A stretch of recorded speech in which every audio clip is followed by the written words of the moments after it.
Ako po si Justin Lee Sinugit from 2 Delta. Ang NSTP ay National Service Training Program.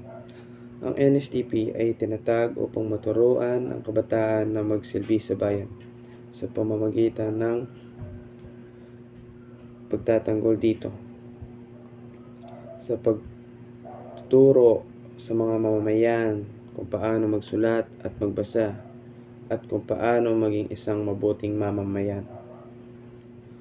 Ang bawat estudyante sa first year college ay maaaring pumili ng isa sa tatlong sumisailalim sa NSTP: Reserve,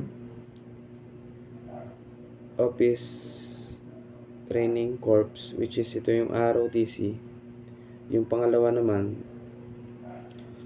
LTS, ito yung Literacy Training Service. At ang pangatlo, ang last, ay CWTS, Civil Welfare Training Service.